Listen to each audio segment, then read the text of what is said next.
in this session today, what we are going to do is we will, as ma'am said, we will discuss what open-ended inquiry is in the broad idea of inquiry-based learning. There are different types of inquiry-based learning, but this session will focus on a very specific type of inquiry-based learning called open-ended learning, and then we'll see why that type of approach is important and what role it plays in science education, and then how do we use it, that kind of approach, in our science classroom.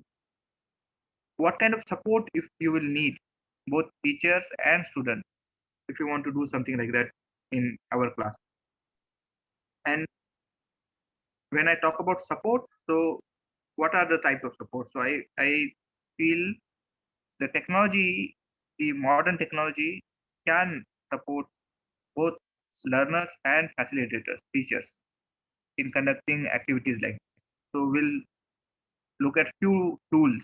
So one example of a physical tool, and one example of a digital tool will look. So this is the overall uh, summary of what we are going to do in today's session.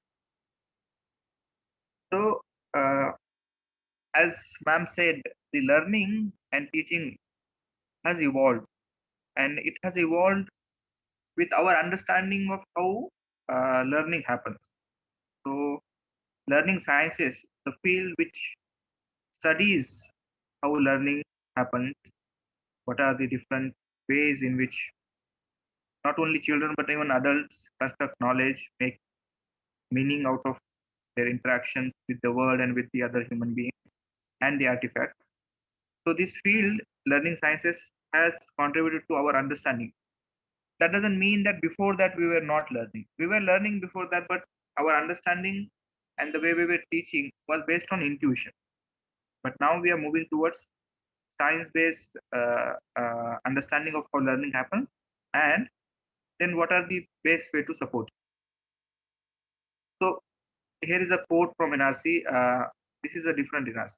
So learning sciences is something that students do, not something that is done to them. So the approach is, now we are taking the approach very different. So earlier we used to think learning is something which we do to our students. Students come to the school and the teacher is basically giving them knowledge, imparting them uh, knowledge. But now we understand that the learning is an active process. So you must have definitely heard about constructivism, theories of constructivism, social constructivism, and sociocultural theories.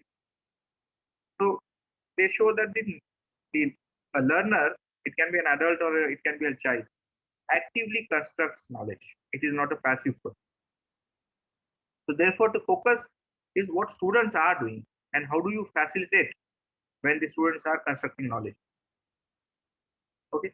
So as I said, inquiry based approaches. There are many inquiry based approaches, and in when we say inquiry based learning, basically what we mean is that human beings, especially children, are curious. They are innately curious. So by born, they are curious. And when you encourage them to do observations, do experiments, ask questions, look for evidence, look for observations, make some inferences from those observations, connect, ask questions, start with the questions. So then when students are given this chance and supported this process by different approaches, so then what we are doing is we are actually supporting their natural curiosity and helping them learn. So this entire idea is generally we collectively called as inquiry-based approach. So what are the elements of an inquiry-based approach? So observation, questioning, then doing experiments to test what. So you can observe something, then you have to maybe some question in your mind that why does it happen? Why does, for example, trees grow?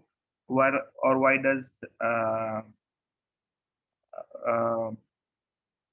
plants, some plants grow in cities but not others, or why do birds make nest in certain trees and not others.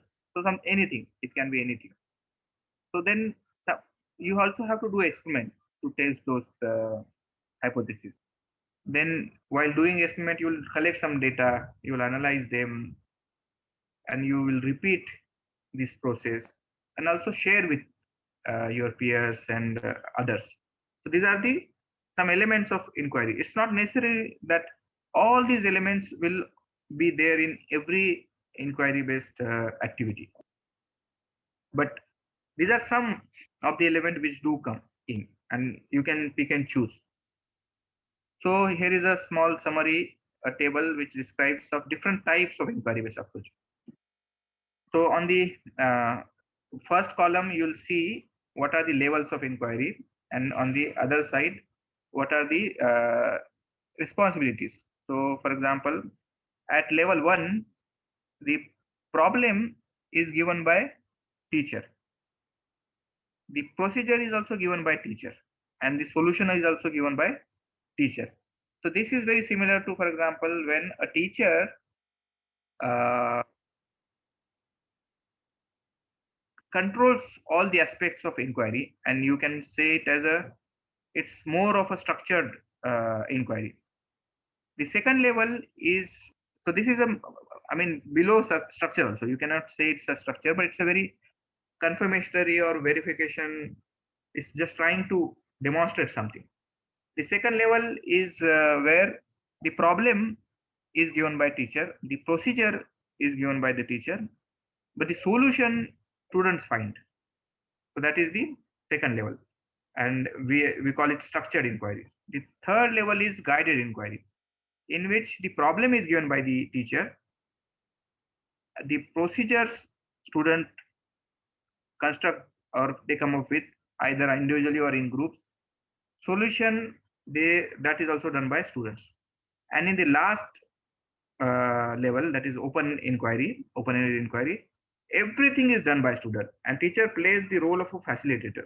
So student come up with the problem, procedure, solution. So it is in this session, I'm not arguing that we change the way we teach completely.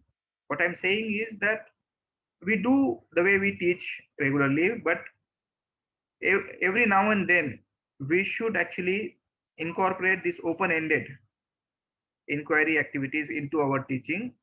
And the reason to do that is that I'm saying there are some advantages and there are some reasons why we should be doing it. So I'll be coming to that part. Okay. So I thought what I'll do is first share some examples of what an open-ended inquiry looks like, and then maybe it will be we'll have some stuff to talk about. So at any point, if you have any question, you can type your question in the chat box, and I can answer them. Okay. So here is one open-ended inquiry question. Okay. So yeah, I think before that I should also mention that the I will first give some examples, then I will go to the discussion of why we should be doing these kind of activities, and then I'll come to the support part. Okay. So here is one question. So we have, I mean, we can still say that we are in a pandemic, but we are not wearing masks as frequently as we were doing maybe a 1 year or 2 year back. So now I have a question. I have two masks. So one is this cloth mask. Okay. I hope yeah, this is the one. And one is this N95 uh, FF FFP2 mask. So it is slightly different mask. So now you can type your responses in chat. So out of these masks, which one is more effective? One is this very similar to N95 surgical kind of mask, and one is this cloth mask. Okay, yeah. So I'm getting some answers. Cloth mask. Somebody said cloth. Somebody said N95. There is one more N95. N95 both. Okay. Yeah. So both are effective, but there is slight difference between, right?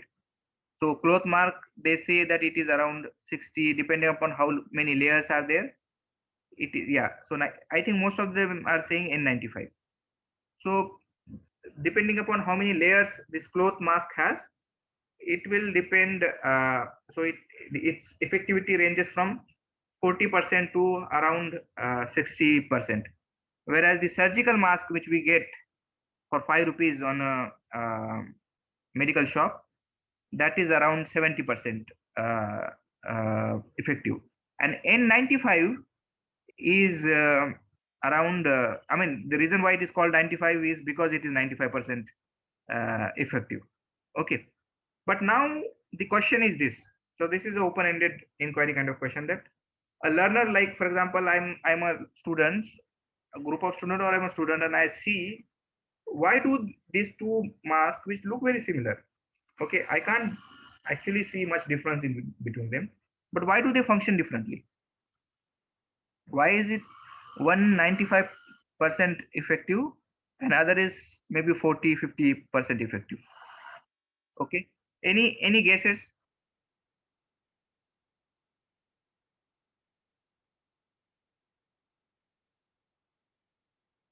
Okay, so this is the observation we have, and now we have a question in mind.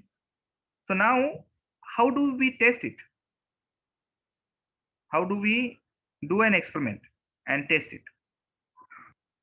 I think you can take maybe 30 to 40 seconds, think about whatever comes to your mind and type in your chat. How do you test it? Think of a very simple experiment with which you will be able to, okay, by blowing a candle. Yeah, that makes really interesting. Yeah, oh, that's a really good suggestion. So can you maybe unmute yourself, one who said that you can blow candle. So you are saying that you put it on your mouth and then try to blow the candle? Yes, sir. Okay, okay. That's interesting. And how will you uh like, what will be your test? Meaning how close you are, will you be having the same distance from flame for both mask and see? Yes, yes, Yeah, same distance. yeah.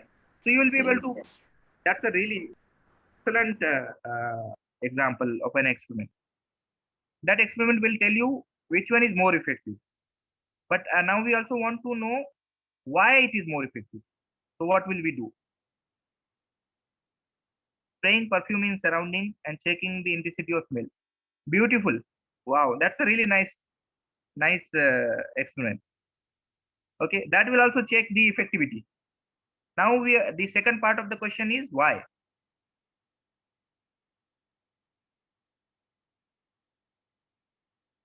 So how will we test why it is so effective? How will we find out?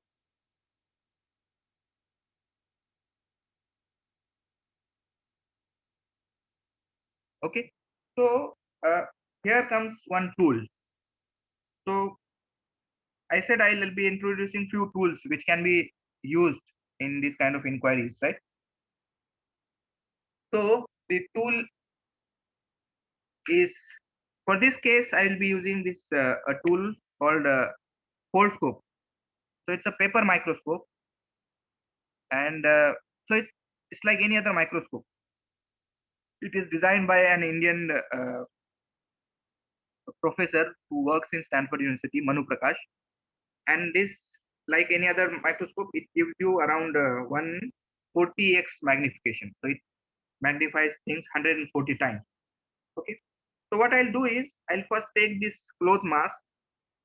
I'll cut a small part of the mask and put it on a slide. Okay. So I'm cutting a small part of it,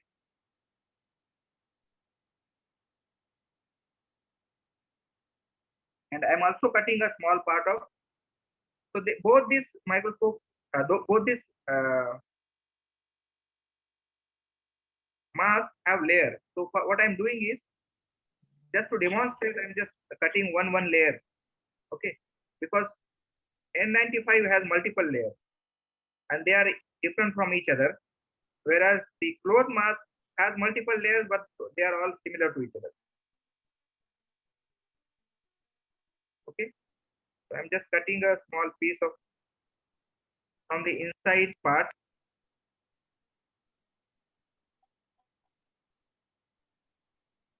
and then I'll take a small piece of tape, a small piece of tape,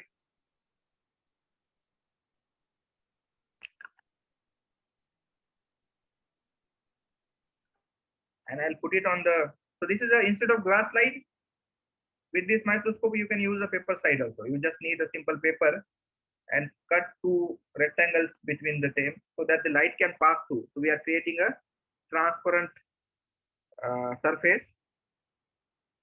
Okay, and then I am putting both the pieces on this tape.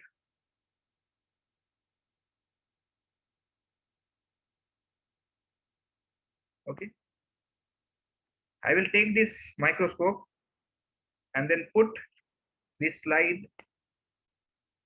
So the white one is actually the N95 mask, and the blue one is the green one is the cloth mask. Now to show you, what I will do is I will close my camera here and I will start my camera from my laptop. Now, can you see? You see these big gaps? Those fibers you see? Yes, yes. So those are the cloth fibers. There are multiple fibers weaved into it, and like any normal cloth, it is made up of this horizontal and vertical weaves.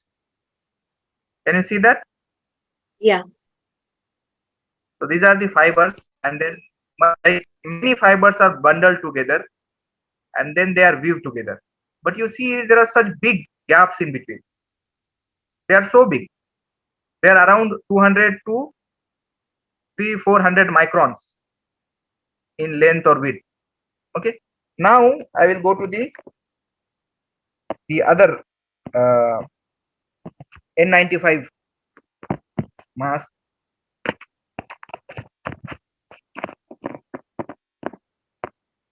Okay, and then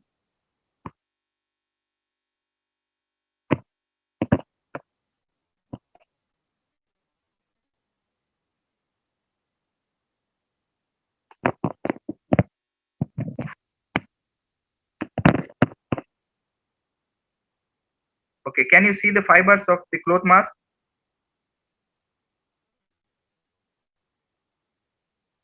Okay, now it is different. Can you see some pattern here?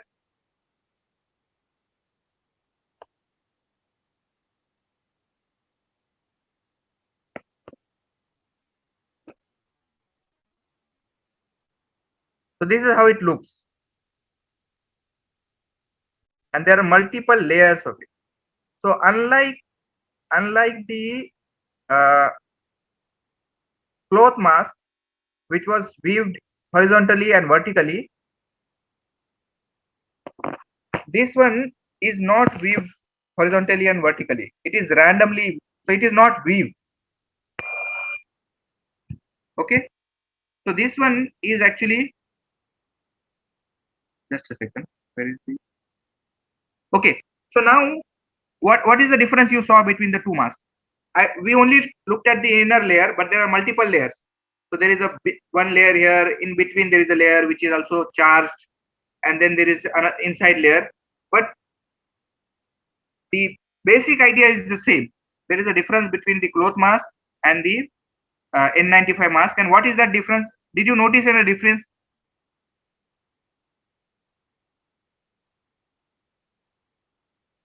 Yes, layers are more. That is one part.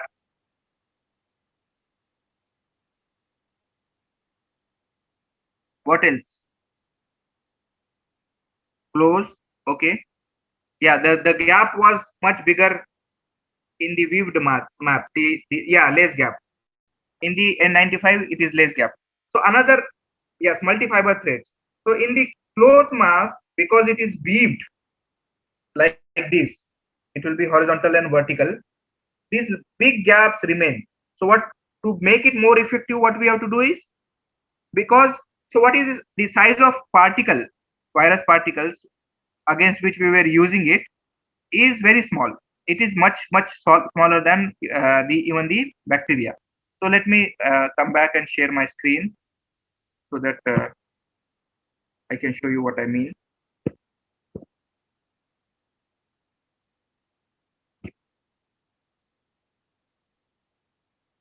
Okay. So particles are so small, the virus particle I'm talking about. So here is an example. So this is a dust particle. Then this is a red blood cell particle. That is just 7 micron. Then this is 2.5. This is bacterial cell, 2.5 micron. And the coronavirus is 0.1 micrometer. And the big hole which I showed you in the cloth mask is around some 200 micron. So there will be thousands of virus particles can go through it. But then how does that also work? Because we do multiple layering. A, B, virus never travel alone. It cannot travel on its own. It is always in the water droplets, and those droplets are bigger. What the surgical mask does is, it is not weaved. It is made using a different technology in which you have multiple layers randomly. It's like a forest. So in a forest, they are not actually very close to each other, the leaves of various trees, but they create a kind of a structure so that the in many places sunlight can't even reach the ground. So it is like this.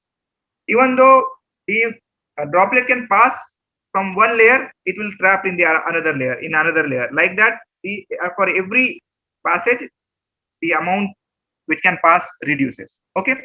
So by using a microscope, a simple microscope, you can actually do a really nice experiment and check if what is the difference in their structure which makes it function differently. Okay. So I think we did this part. Okay. So here is another example of a open-ended inquiry. Okay. So this is a honey which I bought it from a person who was selling on road. Okay. So it's not a commercial honey. It's a that person was claiming that he actually harvested it from a wild source, from a jungle near Mahabaleshwar. But so I bought it from him. Now the question I have is that what if I want to taste if this honey is really from a wild source and not from a commercial source? So how will you do an experiment to find out whether it is actually from wild source or not? You can uh, type your suggestions in the chat and send. How will you do an experiment?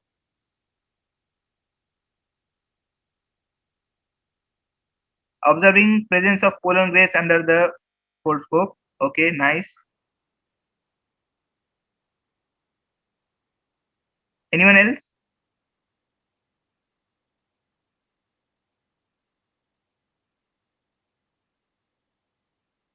Yeah, that's a nice suggestion. If it doesn't change to solid state, yes.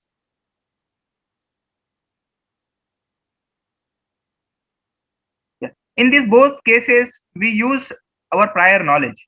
So I think the first suggestion that we can observe, thickness and color will be dark. Okay. Here also what we are doing is we are using our previous knowledge through clothes observation. Okay. Okay. Nice. So here we are doing, what we are doing is we are using our previous knowledge. So like our knowledge that the honey will have pollen grain, or our knowledge that the honey from a a wild source, or which is actually original or pure, would not solidify, or it would not have added sugar, something like that. So we can actually use that knowledge to design an experiment. Okay. I think there was one more. Yeah, no sugar crystal, no true thickness. Yeah. So these are all. So for example, some of these suggestions are based on idea that there will be an adulteration in there. So if the sugar is there, then you will be able to find it out. Okay. What if, let's say that the honey is actually from commercial source, but still and nothing is added to it, no additive were added, it is pure but from commercial source. So in commercial, so our knowledge of commercial honey can be used here. So this is not the only way. So in open-ended inquiry, the same problem can be solved using multiple uh, approaches. A student can take different ways. It depends on their prior knowledge, their expertise, what tools available to them, and how creative they are.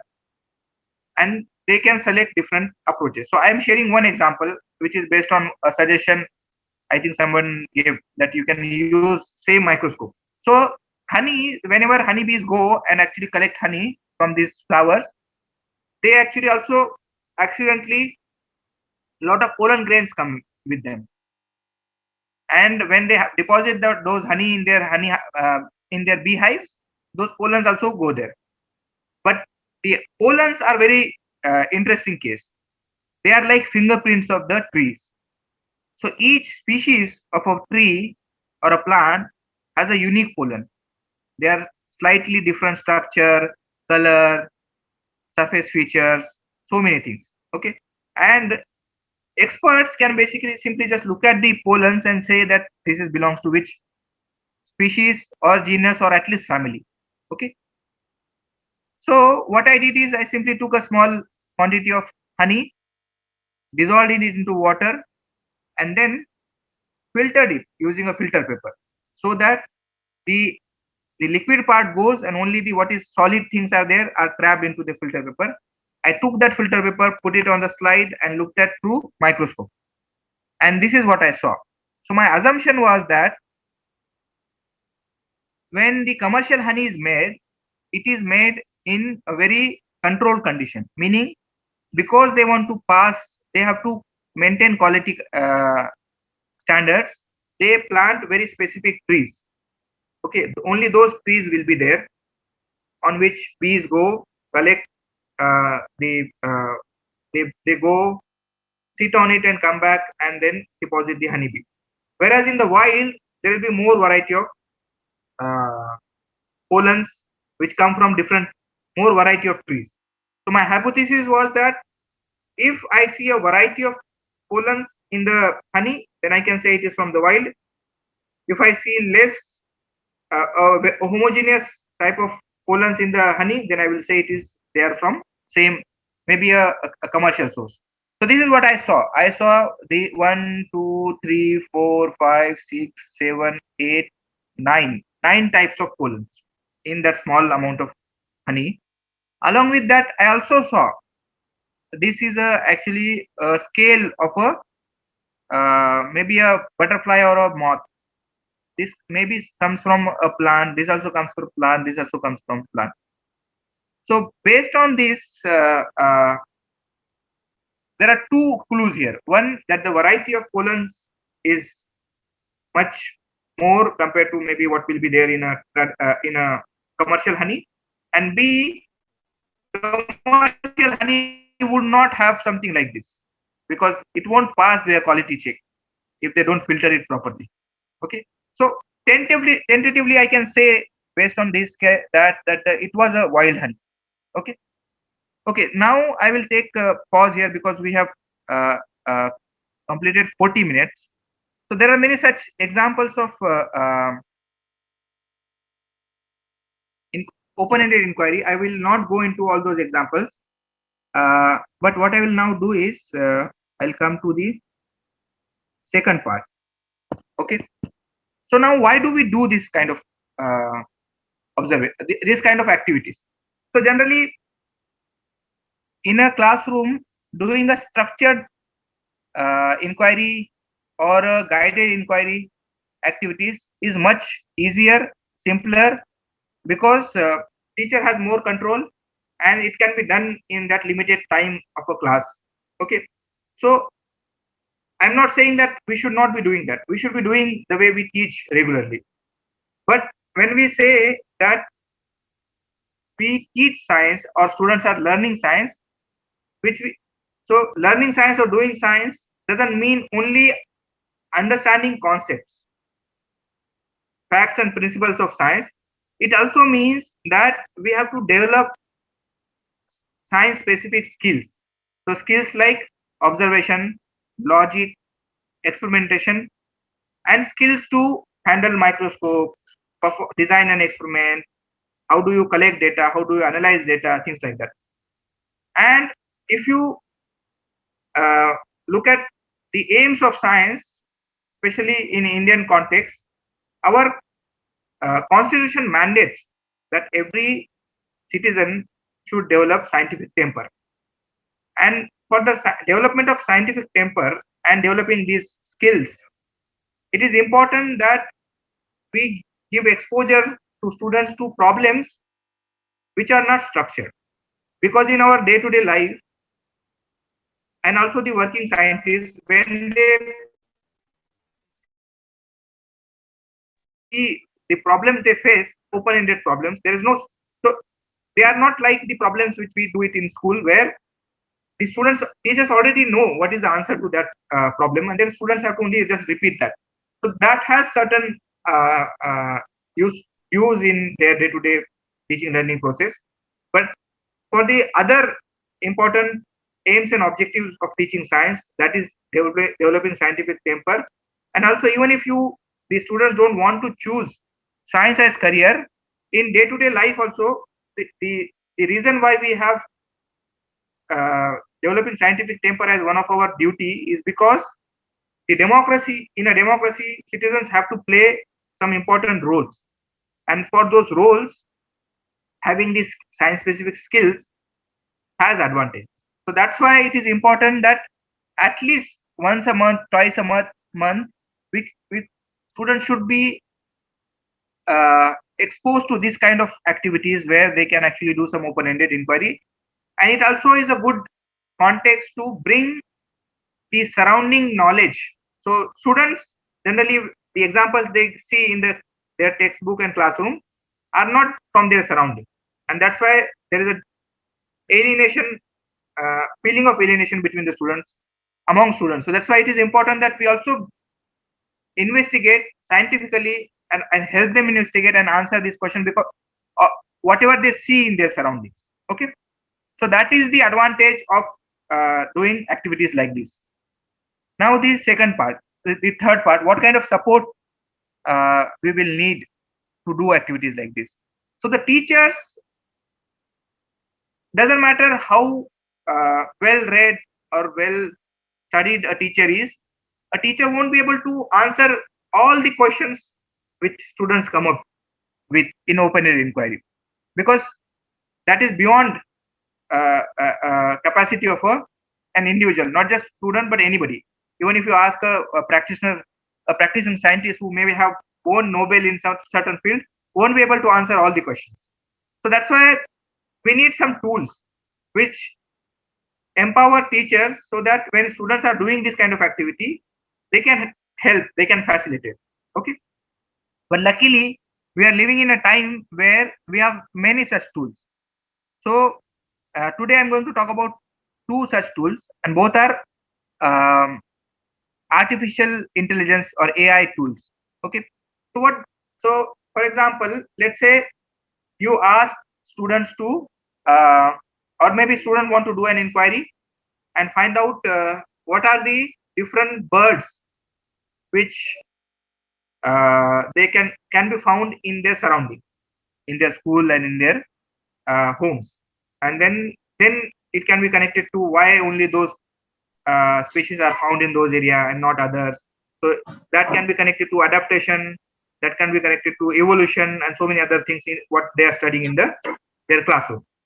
For that, earlier, before the AI, what one would do is you will have to take photos and show those photos to some experts or refer to some these key text, the books, reference books, and from there you look at their morphology, their behavior, their calls, and things like that. But what AI helps you do is it can actually narrow down your search drastically. Okay, so for example, in case of bird, there is an app called Bird Net, BIRDNET. Maybe I could have shown one example, but maybe I'll share the link here only because we don't have that much time. We only have 15 minutes. So you can what this app does is you download that app. It's an AI app designed by 4 leading projects in bird, those who study birds. So what you do is you don't even have to take a photo. What you do is whenever there is a bird, you hear some call, you start that app, it takes your location, and then you record that call, and then just say that this is the call here, and the app will analyze that call and it will give you some suggestions. It will say that it looks like this, either 3 of this, one bird.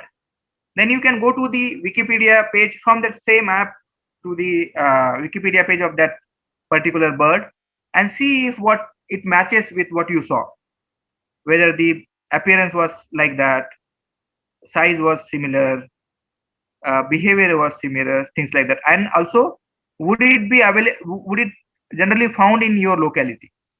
Okay, so it will help you identify that bird. So like that,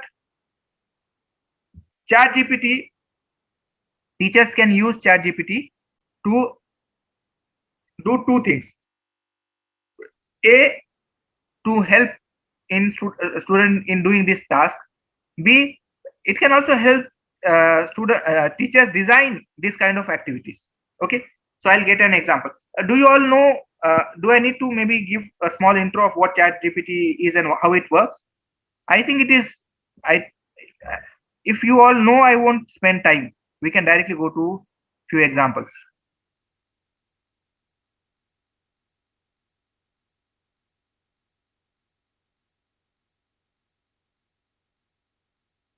You can type your answers in the chat. Oh, please go to the example. Okay. Okay. So I will start. This is a Chat GPT window. There are many such AI tools right now. Google has Bard, then Microsoft has Bing, and before that also there are many. For example, Google Lens is also AI tool, which is there in your phone. Okay, and it can help you identify all types of organisms. Okay, so now let's say your students are trying to maybe study. Um let's think of an example. Students come up with a question that they want to find out what pollution. Okay, let's you tell me some example. Tell me an example of some observation which student might want to investigate through an open-ended inquiry.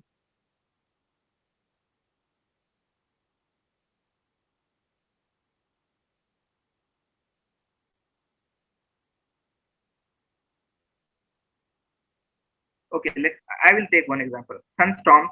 Okay. Okay.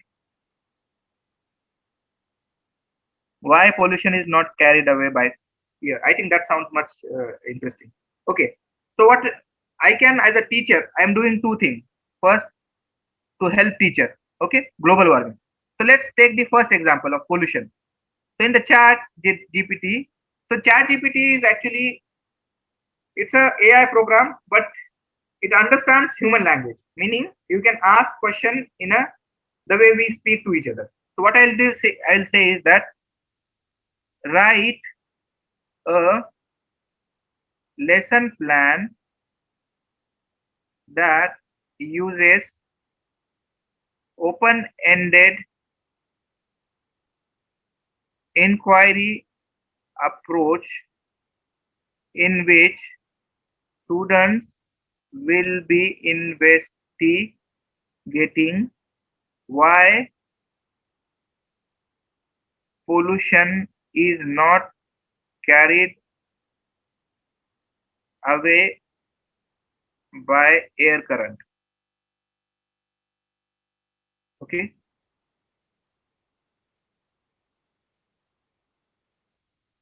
And so what is important here is that why I'm showing this example, that the AI needs to be given instruction very clearly and logically.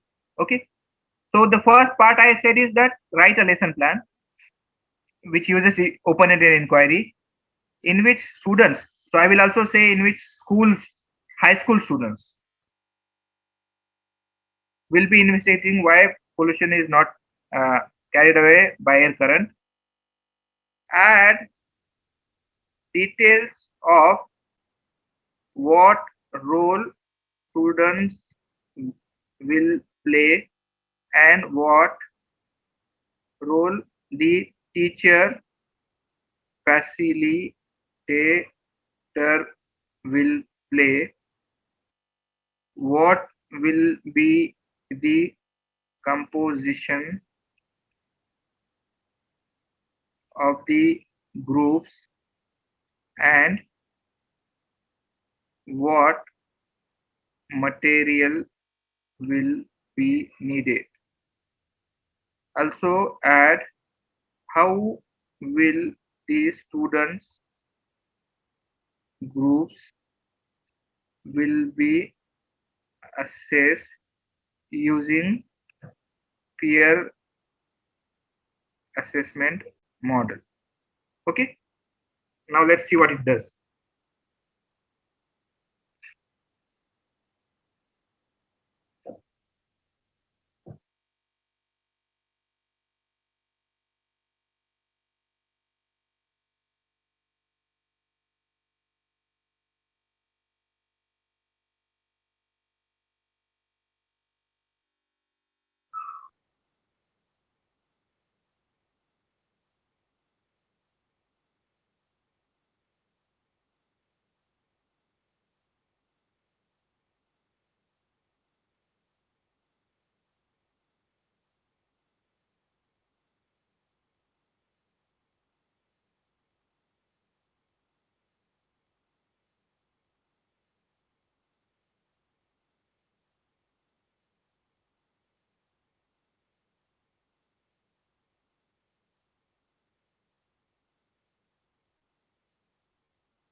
Okay, so this is what it did.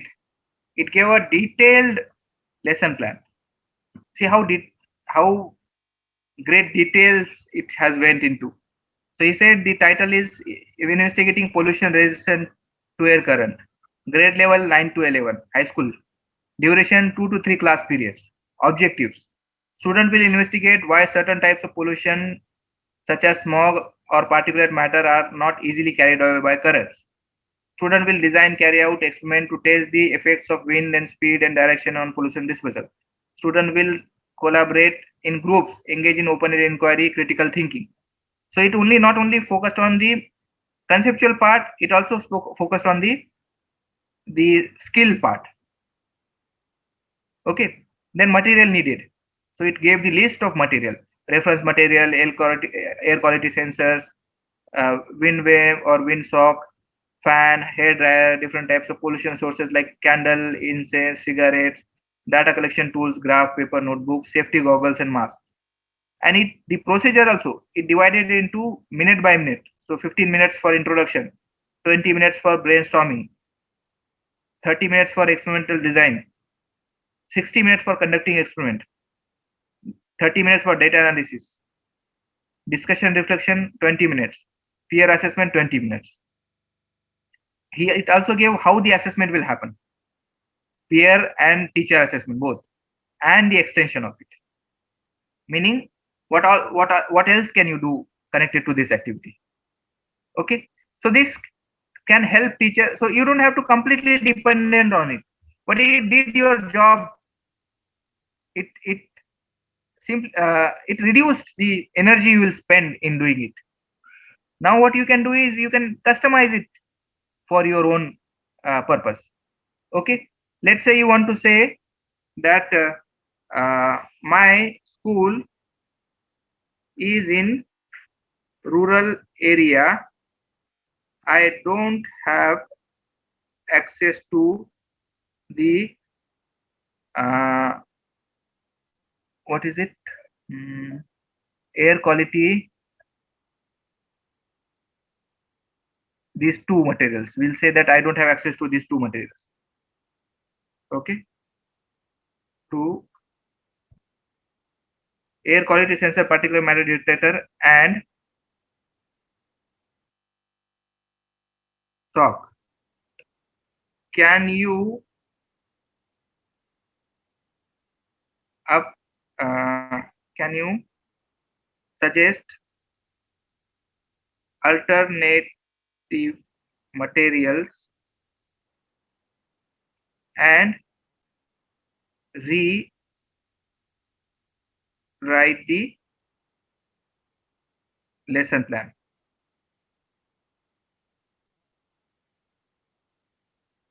So it will change the lesson plan and it will add some other alternative material.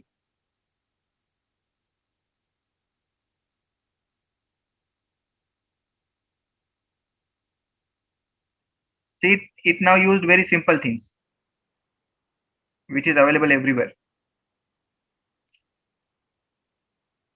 Rest, I think it will be very similar, but where the experiment is supposed to be done, it will actually change the things.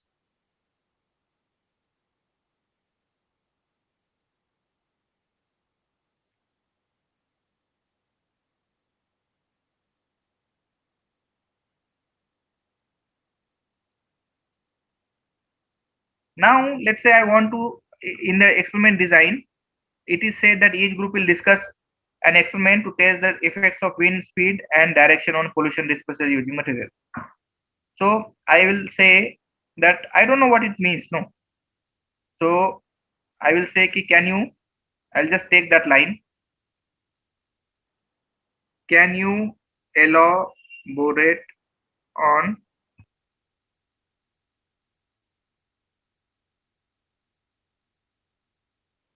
the experiment you suggested?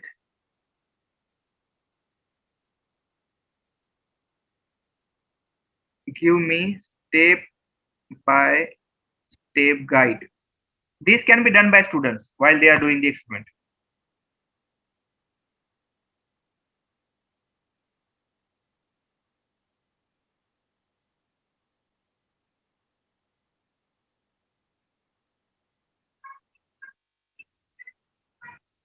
So it is saying identify the variables and it is describing how do you do that. Choose a smoke source. It is giving you uh, how to do that.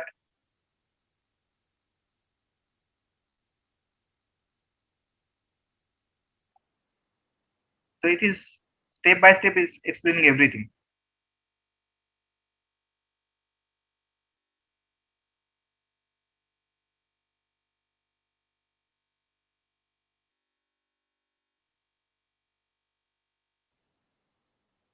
It is also saying if students do not have access to fans or hair dryers, they can also create wind currents by blowing air with their mouth or by using natural wind current.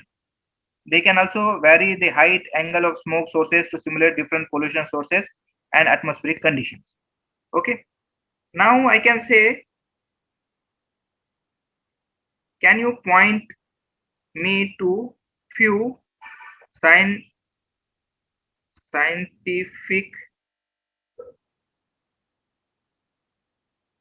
studies that have investigated the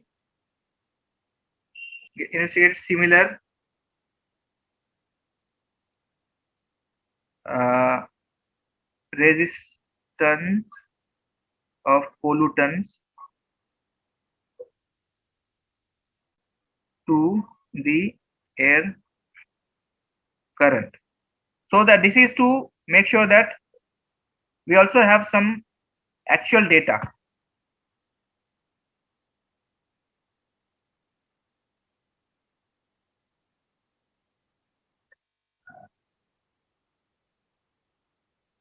So now it is giving some examples from actual scientific studies which have done something similar.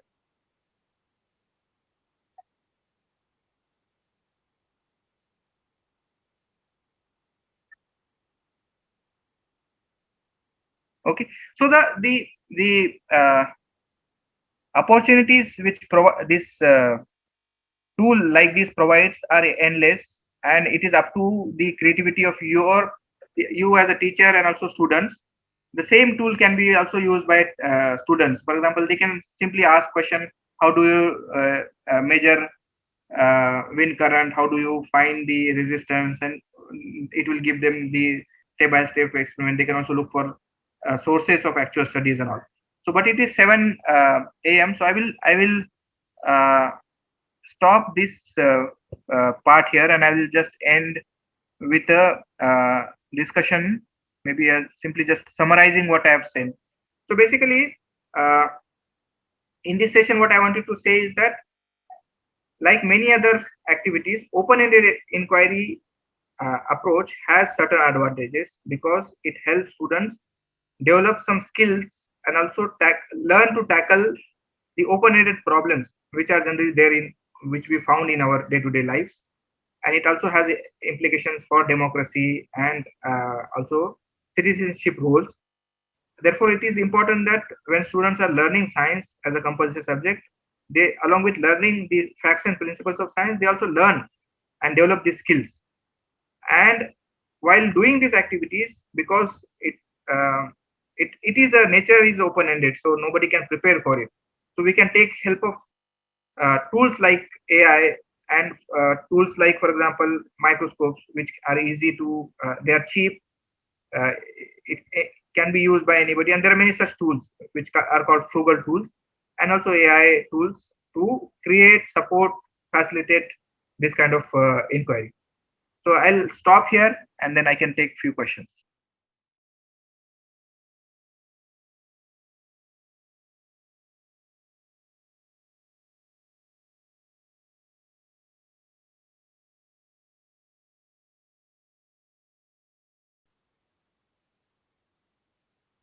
Yeah, that's a nice question.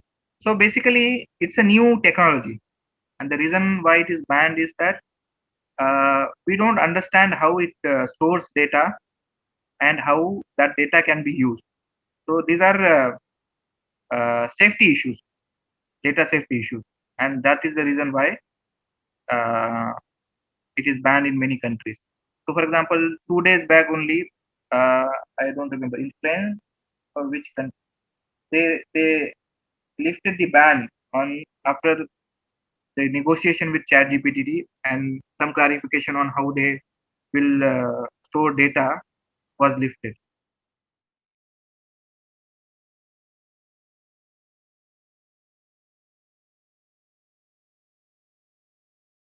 Basically, what happens is safety is a very big concern, and not just ChatGPT. So our phones, no, our Android phones, already using so many AI tools. So we have Google installed in our phone. We have Facebook installed in our phone, Instagram, and so many others. They all are not safe. They all are basically opaque in terms of how they store our data and how they can use our data. So we have to be careful not only with the chat GPT but with everything. Okay, so that is a valid concern.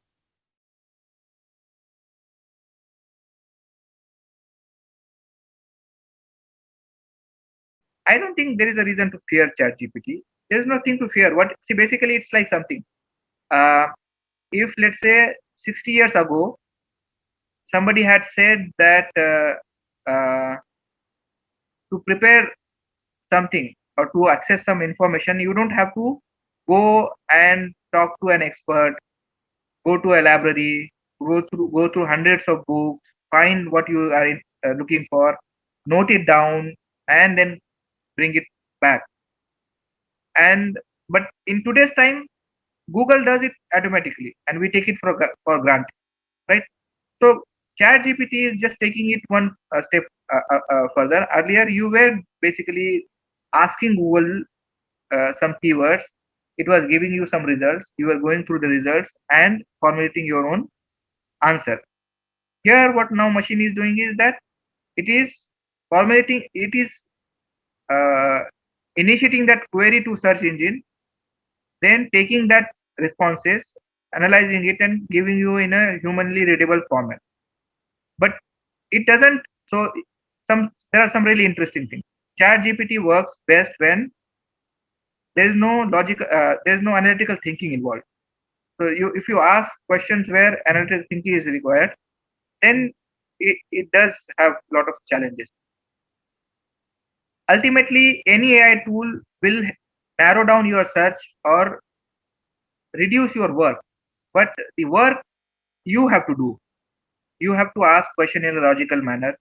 You have to take the results and also test its authenticity. So, for example, there are many cases where ChatGPT would give you references which don't exist, and then you will have to test. So you don't. I think it's a good question. It's a good time that you ask this question because I forgot to mention the cautions. So not just ChatGPT, Google Lens or any other AI tool. What happens is these are machine learning tools, and whatever they throw at you, it needs to be tested. Meaning you have to counter check and you have to see what it is saying is. So you can always run a sanity check. Meaning you can just simply take that and go and see if it actually exists. So if it is suggesting some study, just copy the title of the study, go to Google search or any other search database and put it there and see if it actually exists. It is not always that it will completely throw random studies, but that thing have happened in the past. So it is not, there's nothing to fear, but it does. Uh, so it's like a machine will do things which are boring for you, and you can focus your energy on something which is interesting.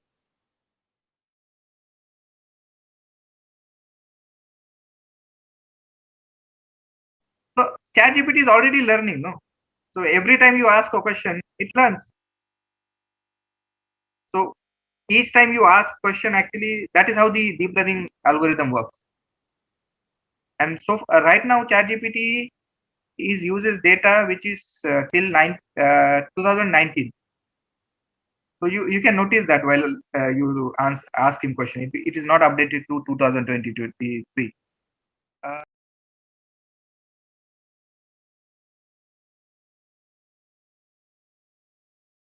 Currently, it is cost free, but we don't have to. Meaning, cost is such that they also offer uh, what is it called? The paid version, which has more advanced or something like that. But the technology once it comes, no, the competitors and everybody, the competition is so much that there will always be some version of some AI tool which is open.